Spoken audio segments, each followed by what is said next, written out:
এই মুহূৰ্তে জনাব ওলাইছোঁ এক ব্ৰেকিং নিউজ। শিক্ষামন্ত্ৰী ডক্টৰ ৰেণুজ পেগুৱে HSC আৰু হায়াৰ ছেকেণ্ডেৰী পৰীক্ষা সম্পৰ্কে এক বিশেষ ঘোষণা কৰিছে। ঘোষণাটো কি জানিবলৈ ভিডিঅ'টো প্ৰথমৰ পৰা শেষলৈ চাবা। ভিডিঅ'টো ভাল লাগে লাইক কৰিবা, কৰি দিবা ছাবস্ক্ৰাইব, লগতে ভিডিঅ'বিলাক তোমাৰ বন্ধু বান্ধৱীলৈ শ্বেয়াৰ কৰি দিবা।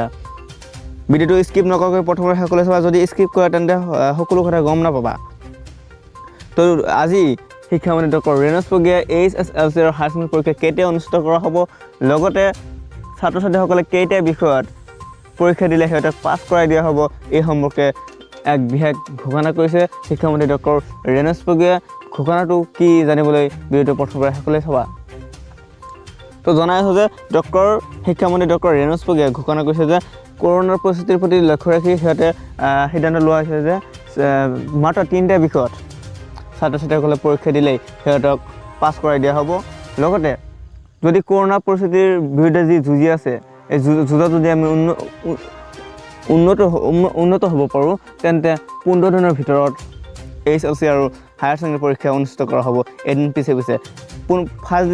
প্ৰথম দিনাখন যদি হায়াৰ ছেকেণ্ডেৰী পৰীক্ষা অনুষ্ঠিত কৰা হয়, ছেকেণ্ড দিনাখন HSC পৰীক্ষা অনুষ্ঠিত কৰা হ'ব। এনেকৈ 3টা বিষয়ত 6 দিনত HSC আৰু হায়াৰ ছেকেণ্ডেৰী পৰীক্ষা শেষ কৰা হ'ব।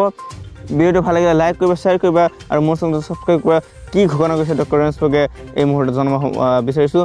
HSC আৰু হায়াৰ ছেকেণ্ডেৰী পৰীক্ষা অনুষ্ঠিত কেতিয়া হ'ব সেই সম্পৰ্কে ডক্টৰ ৰেণুজ পেগুৱে ঘোষণা কৰাটো কি ঘোষণা কৰিছে তাক এতিয়া মই জনাই আছোঁ। আমি 15 দিনৰ নটিছৰ ভিতৰত আমি পৰীক্ষা পাতিবৰ কাৰণে আমি সম্পূৰ্ণৰূপে সষ্টম হৈ আছোঁ, কিন্তু তাৰ কাৰণে আমাক স্বাস্থ্য বিভাগৰ অনুমতি নিশ্চয় জানিলোঁ যে শিক্ষামন্ত্ৰী ডক্টৰ ৰেণুজ পেগুৱে কি ক'লে। ৰেণুজ পেগুৱে ক'লে যে সিহঁতে যি সেৱা বোৰ্ড আৰু এছেক বোৰ্ড আছে, এই বোৰ্ডসমূহ পৰীক্ষা অনুষ্ঠিত কৰিবলৈ সাজু হৈ আছে। কেৱল মাত্ৰ স্বাস্থ্য বিভাগৰ লাগে অনুমতি।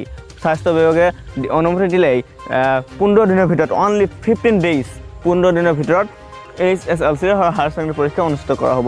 এতিয়া আমি জনাব বিচাৰিছোঁ যে HSC আৰু হায়াৰ ছেকেণ্ডেৰী পৰীক্ষা যে 3টা বিষয়ত অনুষ্ঠিত কৰা হ'ব, সেই সম্পৰ্কে শিক্ষামন্ত্ৰী ডক্টৰ ৰেণুজ পেগুৱে কি ঘোষণা জাৰি কৰিছে। পেপাৰত পৰীক্ষা দিব লাগে, সেইটো আমি কমাই 3খনলৈ আনিম।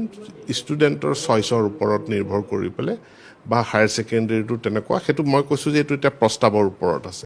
তোমালোকে নিশ্চয় শুনিলে যে মাত্ৰ 3টা বিষয়ত পৰীক্ষা দিলেই সকলোকে পাছ কৰাই দিয়া হ'ব। হয়তো HSLC আৰু হায়াৰ ছেকেণ্ডেৰী ছাত্ৰ ছাত্ৰীসকল